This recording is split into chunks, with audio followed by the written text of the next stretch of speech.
I thought I was saving a life when a caller slurred his words and fainted on the line. But when the gas engineer arrived, they found nothing. Was I a hero or just a pawn in his twisted game? I fucking hate this job. Been working at an OOH emergency repair call center for councils and housing associations for the past month.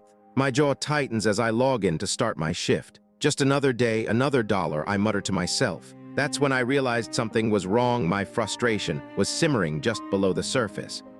A caller's panicked voice cuts through the monotony. I've got no heating or hot water and I can smell gas. I respond, you'll need to call National Gas Emergency first, sir, and then call back and we can look at your boiler.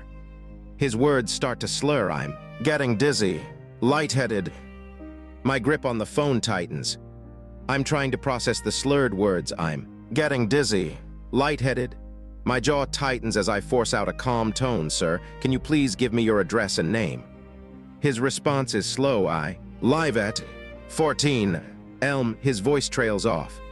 That's when I realized something was wrong. Sir, can you hear me? I ask, but there's only silence.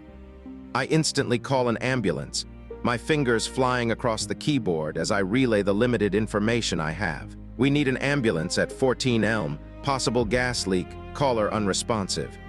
But then something happened. I'm left waiting, my mind racing with worst-case scenarios as I call the gas emergency to report the situation.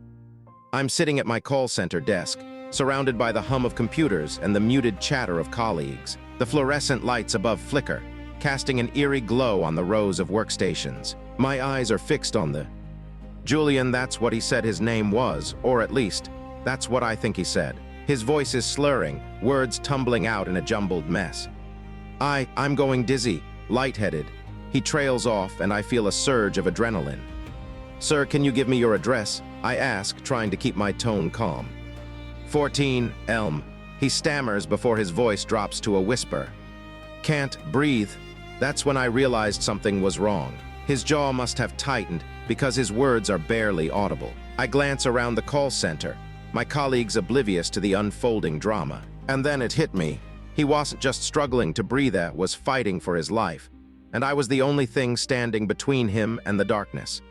Sir, stay with me, I urge, my voice firm. But he's already drifting off, his words lost in a haze of confusion. And this is where everything changed. I slammed down the phone, my heart racing like a jackhammer. The fluorescent lights above seemed to hum in sync with my frantic thoughts. Oh God, did I trail off, my mind reeling. But then something happened. My training kicks in and I swiftly dial the ambulance service, my fingers flying across the keypad. Emergency, we need an ambulance at. I rattle off the address, my voice firm but my hands shaking. That's when I realized something was wrong. The guy's words, his tone, it all seemed so off. I pushed the thought aside, focusing on the task at hand. Yes, possible gas leak. Tenants experiencing dizziness and disorientation. I inform the dispatcher, my words crisp and urgent. I hang up and quickly dial the National Gas Emergency number, my eyes scanning the call center. The muted chatter of my colleagues a stark contrast to the chaos brewing inside me.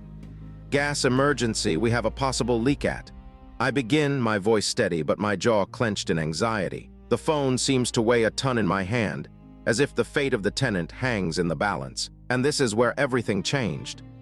Stay on the line, sir, I mutter to myself, though the line's already gone dead. My gaze drifts to the clock on the wall, the ticking seconds echoing through my mind like a countdown to disaster. I'm still reeling from the abrupt end to the call, my mind racing with worst-case scenarios. But then something happened. The phone on my desk jolts me back to reality, shrill ringing piercing the air. I hesitate for a moment before answering, my voice firm but laced with a hint of trepidation. Emergency repairs, this is Ryan. A deep, no-nonsense voice responds.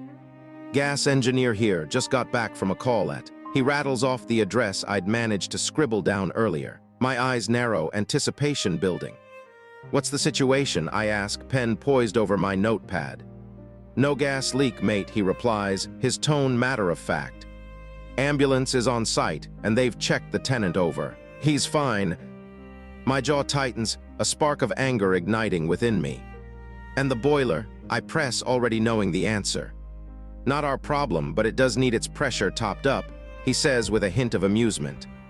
That's when I realized something was wrong. The pieces start to fall into place, and I can feel my face growing hot with indignation. I say, my voice measured as I glance around the call center, the fluorescent lights above humming in sync with my growing frustration. The gas engineer's words hang in the air, and I can sense the weight of the deception settling in. My gaze drifts to the clock on the wall, the ticking seconds now a reminder of the time wasted on this fabricated emergency. Thanks for the update, I say, my tone firm, as I make a mental note to escalate this incident. The call center around me fades into the background, the murmur of conversations and keyboard clacking becoming a distant hum, as I focus on the conversation at hand. I'll make sure to follow up on this, I add, my eyes locked on the screen in front of me, the words blurring together as my mind reels with the implications of Julian's deception.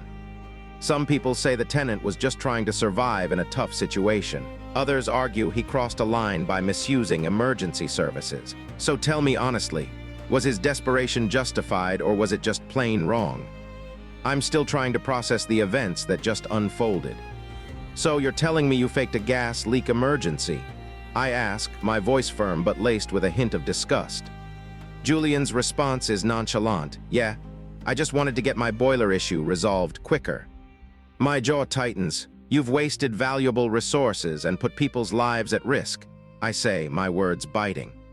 That's when I realized something was wrong with him, with the system, with everything. His voice is calm, I just didn't want to wait.